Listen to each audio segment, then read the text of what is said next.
नमस्कार प्रेक्षकांनो, ठरलं तर मग मालिकेच्या आजच्या म्हणजे 11 मार्चच्या भागात काय घडलं ते आपल्याला पाहायला मिळणार आहे. पण त्याआधी जर तुम्ही माझ्या चॅनलवर नवीन असाल तर चॅनलला प्लीज सबस्क्राईब करा. तर प्रेक्षकांनो, आता आपण पाहतो की आता हे आपल्याला 2 मालिकांचा महासंगम दाखवत आहेत. म्हणजेच घरोघरी मातीच्या चुली व ठरलं तर मग मालिकांचे एकत्र भाग दाखवत आहेत.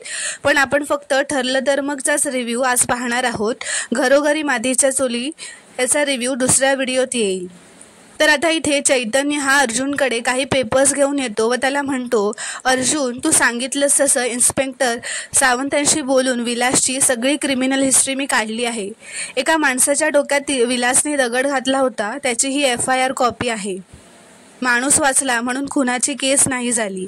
एका ठिकाणी त्याने चोरी केली होती, त्याची ही कॉपी. त्यासाठी तो 6 महिने जेलमध्ये होता.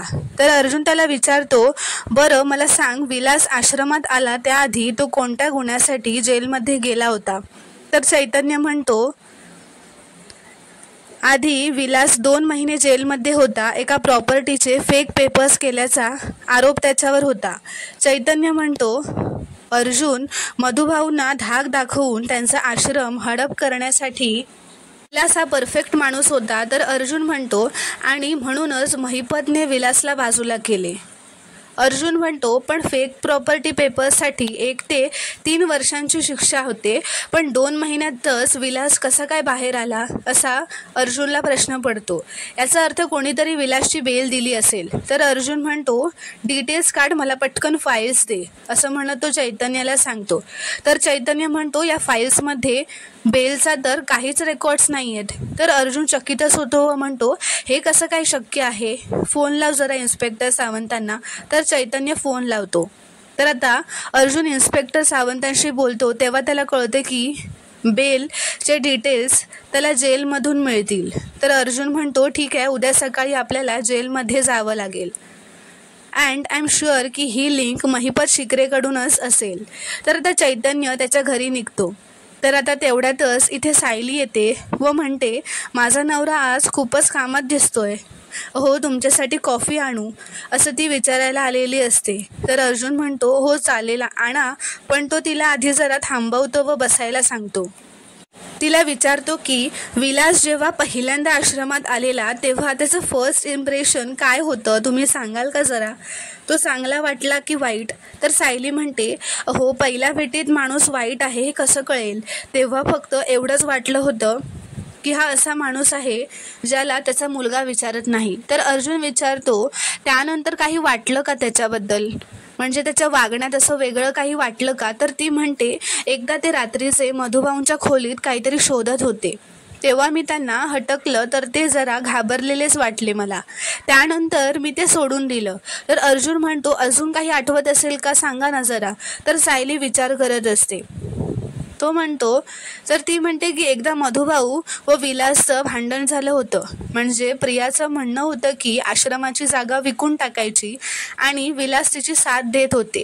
त्यामुळे विलास आणि मधुभाऊंचं भांडण झालं होतं. तर आता अर्जुन हे ऐकून खूपच चकित होतो, शॉक होतो. तर प्रेक्षकांनो, आता तू विचारतो की प्रियाला हे आश्रम विकायचं होतं? मला तर वाटलेलं आश्रमात राहणाऱ्या प्रत्येकाला ते आश्रम हवं होतं. तर सायली म्हणते, प्रिया आमच्यापेक्षा वेगळीच आहे, ते तर तुम्ही पाहतच आहात. आमच्यासाठी ते घर होतं, पण तिच्यासाठी ते कमावून देण्यासाठी एक जमीन होती. तिला तो आश्रम विकून टाकायचा होता. तिला तिच्या ऐशोआरामासाठी ते आश्रम विकून टाकल्यानंतरचे पैसे घेऊन जगायचं होतं. तर आता अर्जुनला हे सगळं कळताच खूपच शॉक लागलेला असतो. तो म्हणतो, ओ, म्हणजे हे सगळं मला माहीतच नव्हतं. या अँगलने विचार करायला हवा होता. तर आता अर्जुनला अजून काम करायचंच असतं, पण सायली मात्र त्याला जबरदस्ती झोपायला घेऊन जाते. असं म्हणते की आता खूप रात्र झाली आहे, बाकीचं काम आपण उद्या करूयात. तर आता इथे सुमन व प्रतिमा प्रियाबद्दल बोलतच बसलेले असतात. सुमन म्हणत असते की प्रिया कुठे गेली आहे वहिनी, इतका उशीर झाला अजून आली नाही. तर प्रतिमा म्हणते, आपल्याला काही सांगून जाते का ती? तितक्यातच तिथे प्रिया येते. तर आता सुमन म्हणते, अगं तन्वी, मी आत्ताच तुझ्याबद्दल तुझ्या आईशी बोलत होते, तू खूप आनंदी दिसतेस, काही झालंय का आज? तर प्रिया म्हणते, हो, मी आनंदी आहे, हे भगवत नाही आहे का तुम्हाला?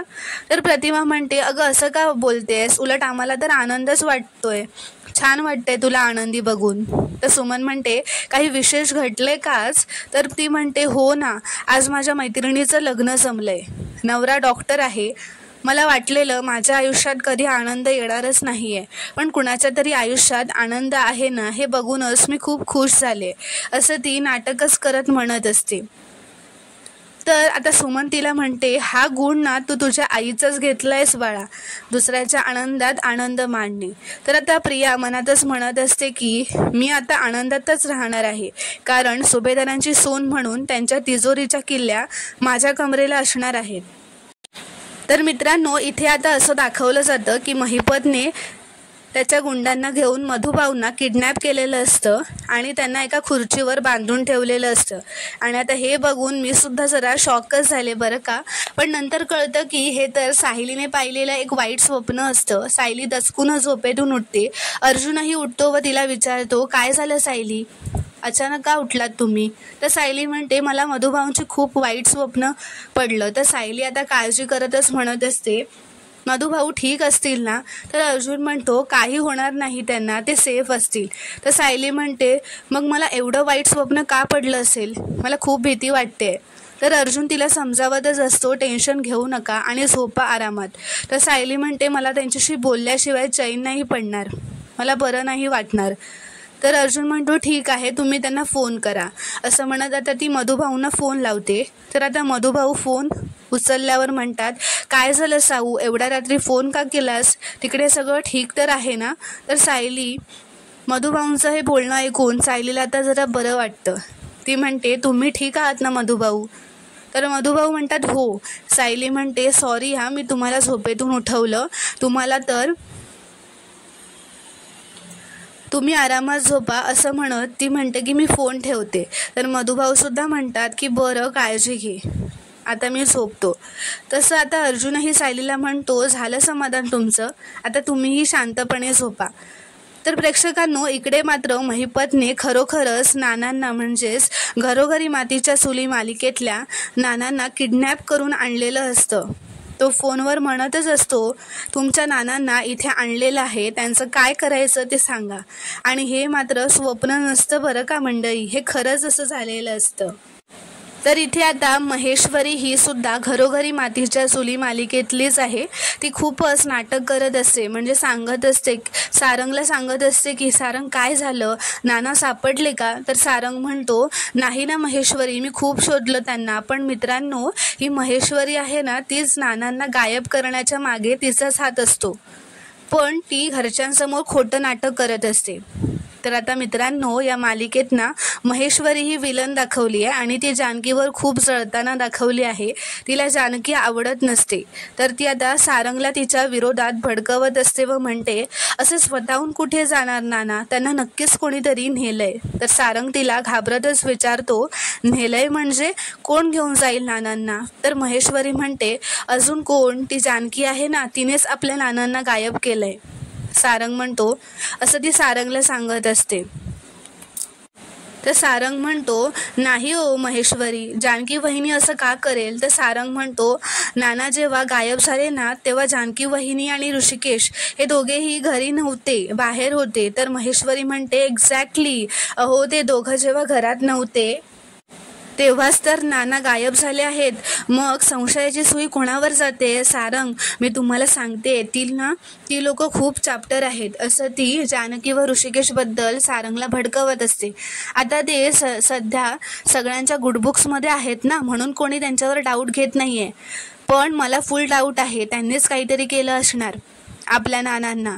सारंग, तुम्ही आत्ताच्या आत्ता जा आणि त्यांना विचारा तुम्ही कुठे होता, काय करत होता, जा लवकर जा आणि विचारा. तर आता सारंग जाऊन त्यांना विचारायला थोडा घाबरतच असतो. तो म्हणतो मी मागच्या वेळी त्यांना विचारलं होतं तेव्हा आईने मला मारलं होतं. तर महेश्वरी म्हणते ठीक आहे, मी आहे ना, मी माझ्या पद्धतीने त्यांना जाब विचारते. ती बाहेर जाते व जानकीला जाब विचारते. सगळ्या कुटुंबातील लोकांसमोर ती जानकीला काय काय बोलते. तर थोड्या वेळाने ऋषिकेश घरी येतो आणि तो म्हणतो, मी सगळीकडे शोधलं पण नाना कुठेही सापडले नाही. तर तितक्यातच तिथे पोलीस येतात आणि त्यांना एक शाल व चष्मा सापडलेला असतो. तर नानांची बायको म्हणते, हो हीच शाल आहे, मी त्यांना दिली होती. तर ते पोलीस म्हणतात, आम्हाला एक डेड बॉडी सापडली आहे आणि त्याबरोबर ही शाल व चष्मा आहे. तर ही बॉडी नानांचीच आहे असं आम्हाला सुद्धा वाटतंय, हे पोलीस म्हणत असतात. आता हे ऐकून घरातली सगळी लोक शॉक झालेली असतात. तर प्रेक्षकांनो, इथे दुसरीकडे ठरलं तर मग मालिकेत सायली ही खाली येते व तिच्या त्या रोपट्यांना, तिने जी रोपटं लावलेली असतात त्यांना पाणी घालत असते. तर कल्पना ही हॉलमध्ये चहा पीत बसलेली असते. तर आता सायली विमलला बोलावते व म्हणते, विमलताई हे बघा ना, आईंच्या रोपट्याला किती सुंदर फुलं आली आहेत. तर विमल म्हणते, तुमच्या हातचा गुण आहे तो, तुम्ही रोज त्याला खत पाणी घालता ना. तर हे त्यांचं बोलणं आता कल्पना व वर उभं राहून अर्जुन गॅलरीतून ऐकत असतो. विमल म्हणते, असाच तुमचा संसारही बहरू दे, मग झालं, कुणाची दृष्ट लागू नको देवबाई, असं ती म्हणते व सायलीची दृष्ट काढते. तर आता सायली ते रोप घेऊन कल्पनाकडे येते व म्हणते, आई बघा ना, तुमच्या नावाच्या रोपाला किती चांगली फुलं आली आहेत. तुम्हाला नाही का वाटत आपली ही नाती ही अशीच बहरतील. तर आता कल्पना सायलीला रागातच म्हणते, बी रुजवली ना की झाड हे येतच आणि त्याच्यावरून असं काही ठरवण्याची गरज नाही आहे.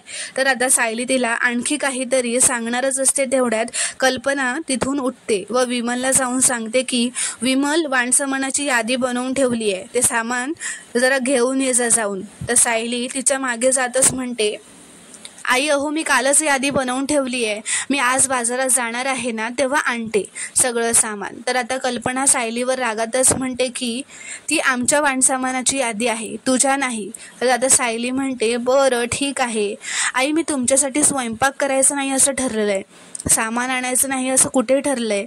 तर आता कल्पना म्हणते, सायलीकडे दुर्लक्ष करतच म्हणते, विमल ही रद्दी खूप झाली आहे, त्या रद्दीवाल्याला फोन कर आणि बोलाव. तर सायली म्हणते, आई मी आधीच त्या दादांना फोन केला होता, आज दुपारी येऊन ते घेऊन जातील सगळी रद्दी. तर आता हे सगळं अर्जुन वर गॅलरीत उभा राहून सगळं बोलणं ऐकत असतो, बघत असतो. तर आता कल्पना तिच्याकडे पुन्हा दुर्लक्ष करत विमलला सांगते की विमल, त्या कपाटात खडे मसाल्यांचा डबा आहे, ते काढ आणि त्याला जरा ऊन दाखवून घे. तर सायली आता पुन्हा म्हणते, आई तो मसाल्यांचा डबा काढतानाच तुम्ही पडला होतात, म्हणून मी तो आधीच खाली काढून ठेवला होता. सगळ्या मसाल्यांना ऊन दाखवलं, मसाले दळून पण आणले. हे सगळं सायलीचं बोलणं ऐकून अर्जुन खूपच खुश होत असतो. मात्र कल्पनाला तर सायलीचा खूप राग येत असतो. ते आता सायली आणखीन काही बोलणारच असते त्याआधीच कल्पना म्हणते, विमल आता ना माझं डोकं दुखायला लागलंय, माझ्यासाठी कॉफी कर आणि माझ्या रूममध्येच घेऊन ये. तर सायली म्हणणारच असते की आई मी कॉफी घेऊन येते तुमच्यासाठी. पण कल्पना आधीच रागातच सायलीकडे बघत म्हणते, विमल तूच कॉफी कर आणि तूच घेऊन ये. तर आता कल्पना रागातच जिन्यांवरून वर जात असते. तर विमल सायलीजवळ येते तेव्हा सायली विमलला म्हणते, आईच्या चेहऱ्यावर ना राग नाही शोभून दिसत, त्यांच्या डोळ्यात फक्त प्रेम आणि मायाच शोभून दिसते. हे तिचं बोलणं कल्पना वर जाताना ऐकते, तरीही ती रागातच तिच्या खोलीत निघून जाते. तर आता अर्जुन खाली येतो व सायलीला म्हणतो, बायको चला मी निघतो आता. तर सायली म्हणत असते, हो तुम्ही थांबा, मी पटकन तुमच्यासाठी नाश्ता वाढते. तर अर्जुन म्हणतो, नाही, मी आणि माझी केस पार्टनर आज बाहेरच नाश्ता करणार आहोत. तर आता सायली विचारते, म्हणजे चैतन्य भाऊजीत का? तर अर्जुन म्हणतो, नाही, तो तर माझा असोसिएट आहे. तर अर्जुन म्हणतो, माझी एक केस पार्टनर आहे, तिने वकिलाची परीक्षा तर नाही दिली आहे, पण तिला माझ्या आधी सगळं कळतं, माझ्या डोक्यात काय चाललंय, माझ्या डोक्यात काही यायच्या आधी तिला सगळं कळलेलं असतं. तर आता सायली थोडी नाराजच होते. ती अर्जुनला विचारते, म्हणजे ती मुलगी आहे का आणि तुम्ही मला सांगितलं नाहीत? तर आता मुद्दाम असतो तिची गंमत घेण्यासाठी म्हणतो, हो एकदम फॅन्टॅस्टिक मुलगी आहे ती, थांबा मी तुम्हाला तिची ओळख करून देतो, असं म्हणतो. आता त्याचा फोन काढतो व म्हणतो, ही बघा ही आहे ती. त्याने त्याचा कॅमेरा चालू केलेला असतो. तर सायलीला तो फोन दाखवल्यानंतर सायलीला तिचा स्वतःचा चेहरा त्यामध्ये दिसतो. तर ती लाजते व हसतच म्हणते, काहीतरीच काय हो, सर्वसामान्यासारखाच विचार करते मी. वकिलासारखा नाही. तर तो म्हणतो तेच, त्याचीच तर आम्हाला मदत होते. सो माझ्या प्रत्येक गोष्टीमध्ये आता मला तुमची मदत हवी आहे आणि आत्तासुद्धा आपल्याला बाहेर जायचं आहे, चला लवकर. तर आता सायली म्हणते अहो थांबा, कामं आहेत मला. तर अर्जुन म्हणतो काम काय होतच राहतील. तर विमल म्हणते सायलीताई जा तुम्ही, घरातली कामाची काही काळजी करू नका, मी आहे ना, मी सगळं सांभाळेन. तर आता सायली व अर्जुन जायला निघतात. तर प्रेक्षकांनो, आता महिपत हा साक्षीला भेटायला जेलमध्ये आलेला असतो. साक्षी त्याला म्हणते माझा जीव गुदमरतोय अण्णा, इथे काहीही करा, वाटेल तेवढा पैसा लावा, तुमचा वशिला लावा, काही करून मला इथून बाहेर काढा, मी नाही राहू शकत इथे, माझी सुटका करा. तर महिपत म्हणतो करणार, 113% तुझी सुटका करणार. तो म्हणतो डोळे पुस आधी, शूर पोरगी आहे माझी, एवढ्या तेवढ्याने काही घाबरून जायचं नसतं. तर साक्षी म्हणते एवढ्या तेवढ्याने, अहो बघताय ना या बायका, अहो कशी राहू मी इथे 3 महिने, मी तर 3 दिवससुद्धा इथे राहू शकत नाही. ती म्हणते अण्णा माझा जीव नाही गेला ना तर या बायका माझा जीव घेतील हो. तर महिपत म्हणतो कोणाची हिंमत नाही तुझ्या अंगाला हात लावायची, लक्षात ठेव, बापावर भरोसा आहे ना तुझा, थोडा टाईम दे मला, थोडा टाईम, तुझी इथून सुटकाच करेन एवढं नक्की. ती म्हणते अण्णा मला खूप एकटं वाटतंय, प्लीज काहीतरी करा. तर महिपत म्हणतो एकटी नाही आहेस तू, तुला हवं तेव्हा माझ्याशी बोलता येणार आहे तशी सोय केली आहे मी. तर ती विचारते कशी. तर महिपत तिला ती एक पोलीस स्टेशनमधली पोलीस कॉन्स्टेबल असते लेडीज, जी त्या महिपतला मिळालेली असते. महिपत म्हणतो आपली माणसं सगळीकडे असतात, तुला माहिती आहे ना, जास्त खोलात जाऊ नकोस, तुला पाहिजे त्या गोष्टी पाहिजे तेव्हा मिळतील, आता फक्त डोकं शांत ठेवायचं, आलं लक्षात. लवकरच घरी येणार आहेस तू घरी यायच्या आधीच त्या अर्जुन सुभेदारची अशी वाट लावतो ना, ते दोघं नवरा बायको रडत बसतील. असं म्हणत आता महिपत व हा पोलीस स्टेशनच्या बाहेर येतो. तो आता एका पोलीस कॉन्स्टेबलला एक फोन देतो व म्हणतो माझ्या पोरीपर्यंत हा फोन पोहोचवायचा आणि त्या लेडी कॉन्स्टेबलला सांगायचं माझ्या पोरीच्या केसाला पण धक्का लागता कामा नये. तर आता तेवढ्यातच इथे अर्जुन व सायली पोलीस स्टेशनच्या बाहेर येऊन त्यांच्या कारमधून उतरतात. महिपत त्या पोलीस कॉन्स्टेबलला म्हणत असतो असंच काम करत राहा, तुझे खिसे असेच भरत राहतील. तर आता इथे अर्जुन व सायली दोघेही महिपतच्या मागे येऊन उभे राहतात. तर आता सायली अर्जुनला म्हणते अहो या महिपत शिकरेला काही बोलू नका, त्याच्या मुलीला भेटायला आला असेल ना हा, आणि हरलेल्या माणसाच्या जखमेवर मीठ चोळू नये. तर अर्जुन म्हणतो मी फक्त हाय हॅलो करायला आलो आहे. तर महिपत मनातच म्हणतो या दोघांनी मला काय ते हवालदाराशी बोलताना बघितलेलं दिसत नाहीये. महिपत म्हणतो महिपतचं नशीब नेहमीच जोरावरच असतं. तर अर्जुन म्हणतो महिपत शिकरे भेटलात का मुलीला, कशी आहे ती, बरी आहे का, की अजून शॉक लागलाय तिला. तर आता महिपत म्हणतो काय आहे, तुमच्या कृपेमुळे आज ती जेलमध्ये आहे, पण काय आहे ना वाघाचं बछडं आहे ते, हातपाय गळणार नाही. तर महिपत म्हणतो पण वहिनी तुम्ही कशा काय इथे. तर सायली म्हणते मी इथे काय करते याची काळजी तू करू नकोस महिपत शिकरे, तू तुझ्या मुलीची काळजी कर, मी यांना प्रत्येक गोष्टीत साथ देते एवढंच सांगेन. तर आता अर्जुन म्हणतो त्यापेक्षा तू तुझ्या मुलीला फाशीपासून कसं वाचवता येईल याचा विचार कर, फक्त एक पुरावा मिळू दे की विलासचा खून साक्षीने केलाय, मग तुझ्या मुलीचा फोटो भिंतीवर लागलाच म्हणून समज. तर आता महिपतला हे ऐकून खूप राग येतो, तो अर्जुनचा गळा पकडायला जात असतो. तर अर्जुन म्हणतो गाढव कितीही ओरडला तरी तो वाघ होत नाही, हे लक्षात आलं असेल ना तुला आत्तापर्यंत. तर महिपत म्हणतो 2-4 गोष्टी तुझ्या परड्यात राहून अर्जुन सुभेदार एक डाव तू जिंकलास असं समजू नको, सगळा डाव तू जिंकशील असं होत नाही रे, खरी खेळी ना तर अजून बाकी आहे बरं का. तर अर्जुन म्हणतो म्हणून तर तयारी करून मी तुझ्या मुलीला जेलमध्ये पाठवलं, तिला मारण्यासाठी गुंड नाही पाठवली तुझ्यासारखी, जसं तू मधुभाऊंसाठी पाठवलेलंस. तर आता महिपत खोटं म्हणत असतो की काय, रागाच्या भरात तू काही बोलायला लागलायस की काय, मी माझ्या मुलीला सोडवू की तुझ्या त्या म्हाताऱ्याच्या मागे धावू. तर सायली म्हणते महिपत तू फक्त तुझ्या मुलीला सांभाळ, माझ्या मधुभाऊंच्या मागे लागूही नको, समजलं. असं म्हणत आता तो तिथून निघून जातो.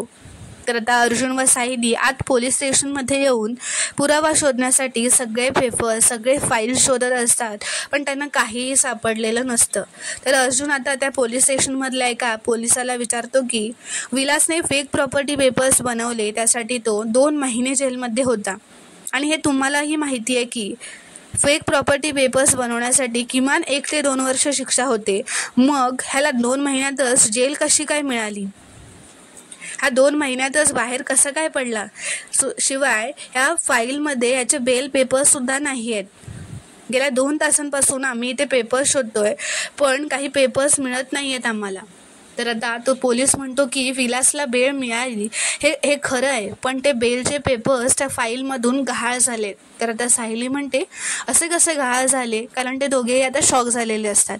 तर तो पोलीस म्हणतो पण त्याला ज्याने बेल मिळवून दिली तो माहिती आहे मला कोण आहे तो. तर अर्जुन विचारतो कोण आहे तो, नाव सांगा त्याचा. तर आता तो पोलीस म्हणतो तो खूप मोठा लीडर होता, खूप पैसे होते त्याच्याकडे. तर आता अर्जुन सायलीला म्हणतो म्हणजे आपला अंदाज खरा ठरला तर विलासला सोडवणारा हा महिपत शिकरेच होता. तर प्रेक्षकांनो, आता आपण पुढील भागात पाहणार आहोत की अश्विन हा प्रियाला घरी घेऊन येतो व तो तिला म्हणतो तू बस इथे, आणि तो जरा त्याच्यावर खोलीत जातो. तर आता सायली किचनमध्ये स्वयंपाक करत असते. तर आता प्रिया सायलीकडे जाते किचनमध्ये व तिला मुद्दामच हिणवण्यासाठी ती किचनमध्ये जाते. तिला म्हणते तू कॉफी आईंच्या खोलीत घेऊन जाशील ना? ओ सॉरी हां, तुला तर आईंच्या खोलीत जायची परवानगी नाही आहे ना? तर आता कल्पना व अश्विनमध्ये त्यांच्या खोलीतच बोलणं होत असतं की असे तन्वीचं लग्न तुझ्या भावाशी होणार होतं ना रे, मग तू असा कसा विचार कसा काय करू शकतोस तन्वीशी लग्न करण्याचा. आता हे बोलणं सायलीने त्यांच्या खोलीबाहेरूनच ऐकलेलं असतं, कारण सायली ही कल्पनासाठी कॉफी नेऊन द्यायला वर गेलेली असते. आता कल्पना अश्विनला म्हणतच असते तन्वीचं कोणा दुसऱ्या मुलाशी लग्न व्हावं असं मला वाटतंय, पण ते तुझ्याशी व्हावं असं मला कधीच वाटलं नव्हतं. तर आता हे बोलणं सायलीने ऐकलेलं असतं आणि सायलीला खूपच मोठा धक्का बसलेला असतो. तर प्रेक्षकांनो, पुढील भाग पाहणं खूपच इंटरेस्टिंग ठरणार आहे. व्हिडिओ पूर्ण बघितल्याबद्दल धन्यवाद.